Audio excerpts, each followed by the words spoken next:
Hello, and welcome to the In-Text Citations MLA Style tutorial.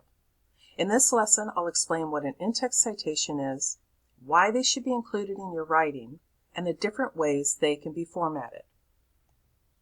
Now, when you're using sources for a paper or project, it's essential to use proper citations to show that you're borrowing information from another work. Otherwise, you can get in trouble for plagiarism. Recall from the previous citation tutorials that the bibliographic citation entered into your Works Cited page is only half of a complete citation. The bib citation helps the reader know where you got the information from, and the in-text citation lets the reader know which section of your writing came from that work. And this is done by putting the citation in the body of your paper. Now, MLA uses an author page number system for in-text citing. These citations include the last name of the author, followed by the page number enclosed in parentheses. Notice in the first example, there's not a comma between the author's last name and the page number. In the example with two authors, use an and between the author's last names, and again, there is no comma here. In the example with three or more authors, use et al., which is the Latin abbreviation meaning and others. And in this case, there is a period that goes behind the al for the abbreviation. Some online sources will not have page numbers. In this case, simply use the author's last name in parentheses. For example, if an article from one of the library's databases does not show a clear page number on your screen, then don't use it in your in-text citation. Also, here's a formatting tip. Notice how the period is inserted behind the citation. This shows the reader that the in-text citation is part of that sentence. So, what are quotations and when should you use them?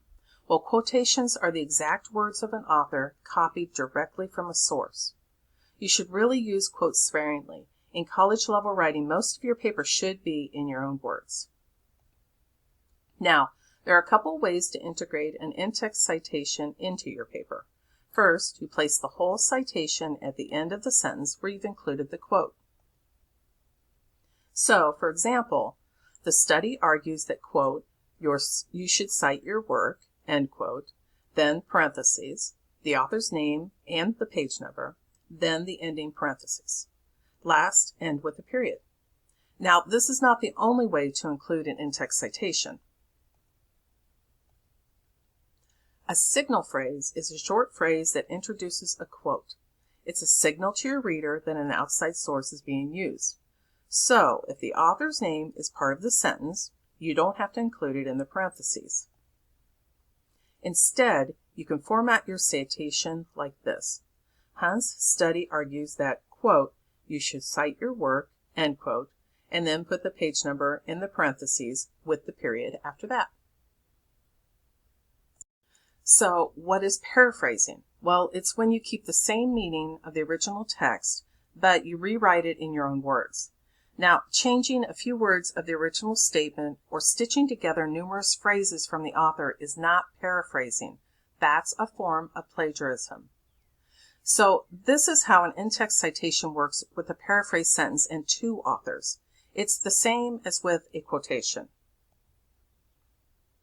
Hunt and Howell are the author's last names, and the page the original idea was found on is 65. Now, to learn more about the correct way to paraphrase and not commit plagiarism, see the library's tutorial on the art of paraphrasing. Now, sometimes you may not have an author to use for your in-text citation. When your entry in the Works Cited list begins with the title of the work, then, as with the author, you can use the title in the text of your paper. Then, put the page number in parentheses at the end of the sentence. Remember, if you don't have a page number, just leave it out. Now, if you don't use the title in your writing, use it in the parenthetical citation. Note that you can shorten the title in that citation too. MLA states that it keeps it brief and clean this way.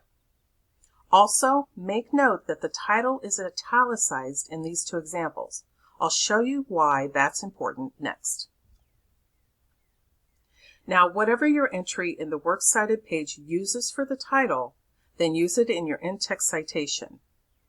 Meaning, if the title is italicized as it was in the last slide, or if it's in quotation marks as this one is, then do the same for that in-text citation. So that's it for this lesson. If you have any questions, feel free to contact a librarian by emailing library@sandberg.edu. Thanks for watching and have a wonderful day.